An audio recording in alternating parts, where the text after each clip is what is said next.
வணக்கம் உறவுகளே, எல்லாரும் எப்படி இருக்கீங்க? எல்லாரும் நல்லா இருப்பீங்கன்னு நம்புகிறேன். எண்ணம் போல் வாழ்க்கை. எண்ணங்களை அழகானதாக வச்சுக்கோங்க. கண்டிப்பாக வாழ்க்கையும் ரொம்பவே அழகானதாக மாறும். அங்கன்வாடி வேலைவாய்ப்பு எல்லாருமே இதுக்கு அப்ளை பண்ணிகிட்டு இருந்திருப்போம். அப்ளை பண்ணாதவங்களுக்கு இந்த பதிவு உபயோகமாக இருக்குமே அப்படிங்கிறதுக்காக தான், அந்த நிபந்தனைகளை வாசித்து காமிச்சா ஒரு ஐடியா கிடைக்குமே அப்படிங்கிறதுக்காக தான். இல்லை பிரிண்ட் அவுட் எப்படி எடுக்கணும், எங்கே அப்ளை பண்ணணும், எத்தனை போஸ்டிங்க்கு அப்ளை பண்ணலாம் அப்படிங்கிறதெல்லாம் லாங் வீடியோவாக போட்டிருக்கேன், பார்த்து தெரிஞ்சுக்கோங்க. அந்த நிபந்தனைகளை மட்டும் இப்போ வாசித்து காமிக்கிறேன். இப்போ இன்னும் அப்ளிகேஷன் பிரிண்ட் அவுட் எடுக்காதவங்களுக்கு யூஸ்ஃபுல்லாக இருக்கும் இல்லையா, எல்லாத்தையும் தயார் செஞ்சு வச்சுக்கிறதுக்கு. அதுக்காக தான் அந்த பதிவு. வாங்க என்னென்னன்ட்டு பார்க்கலாம். 12ஆம் வகுப்பு தேர்ச்சி பெற்றிருக்க வேண்டும். சான்றிதழ் சுய சான்றொப்பமிட்ட நகலுடன் சமர்ப்பிக்க வேண்டும். அதாவது உங்களோட 12th அந்த மார்க் ஷீட் வைக்கணும், அதில் உங்களோட சைன் பண்ணியிருக்கணும். அந்த ஜெராக்ஸில் உங்களோட சைன் இருக்கணும். சரளமாக தமிழ் எழுத படிக்க தெரிந்திருக்க வேண்டும். நேர்காணலுக்கு வருகை தர போக்குவரத்து செலவினம் வழங்கப்பட மாட்டாது. பஸ் பேரு எதுவுமே கிடையாது அப்படிங்கிறத சொல்லியிருக்காங்க. விண்ணப்பதாரர் அறிவிப்பு நாளின்படி வயது 25 முதல் 35க்குள் இருக்க வேண்டும். நமக்கு 6ஆம் தேதி கால்ஃபர் பண்ணாங்கன்னு நினைக்கிறேன். அந்த டேட்டில் கணக்கு பண்ணுவாங்க. 25 வயசுக்கு மேலே 25 வயசுலேருந்து 35 வயசுக்குள்ளே இருக்கணும் அப்படிங்கிறத சொல்லியிருக்காங்க.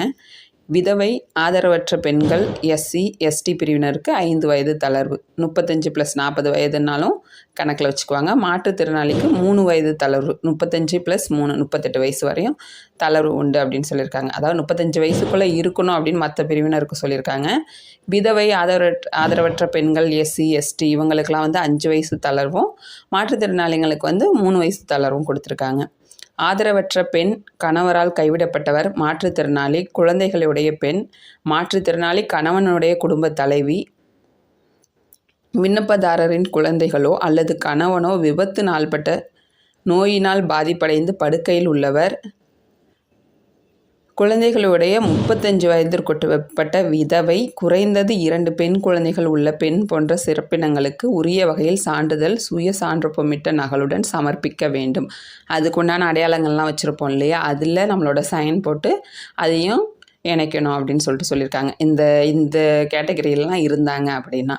அடுத்து ஆதார், குடும்ப அட்டை, வாக்காளர் அடையாள அட்டை, சாதிச் சான்றிதழ், ஆதரவற்ற பெண் எனில் தாய் தந்தை இறப்பு சான்று ஆகியவை சுய சான்றொப்பமிட்ட நகலுடன் சமர்ப்பிக்க வேண்டும். அதாவது ஆதார் அட்டை, ரேஷன் கார்டு, ஓட்டர் ஐடி இதோட ஜெராக்ஸ் எல்லாமே, ஜாதி சான்றிதழ் எல்லாமே இணைக்கணும். ஆதரவற்ற பெண் நமக்கு யாருமே இல்லை அப்படிங்கிற பட்சத்தில் தாய் தந்தையோட டெத் சர்டிஃபிகேட்டில் நம்மளோட அட்டஸ்டட் சைன் பண்ணி இணைக்கணும். மற்ற நம்ம ஆதார் அட்டை, ரேஷன் அட்டை இதெல்லாம் இணைக்கும் போது அந்த ஜெராக்ஸில் எல்லாத்துலேயுமே நம்மளோட சைன் இருக்கணும். அதை பார்த்துக்கோங்க. விண்ணப்பதாரர் குள்ள தன்மையுடையவர், தொழுநோயிலிருந்து குணமடைந்தவர், அமில வீச்சால் பாதிக்கப்பட்டவர், சான்றிதழ் ஆகியவை சுய சான்றொப்பமிட்ட நகலுடன் சமர்ப்பிக்க வேண்டும். அதாவது குள்ள தன்மை உள்ளவங்க, தொழுநோய் ஏதாவது நாள்பட்ட நோயில் பாதிக்கப்பட்டவங்களாம் அதுக்குண்டான ப்ரூஃப்லாம் வச்சுருப்பாங்க இல்லையா, அதில் தன்னோட சைன் பண்ணி இணைக்கணும் அப்படின்னு சொல்கிறாங்க. விண்ணப்பங்களை தபால் அல்லது அஞ்சல் மூலம் வட்டார திட்ட அலுவலகத்திற்கு அனுப்பும்போது ஏற்படும் கால தாமதங்களுக்கு துறை பொறுப்பாகாது.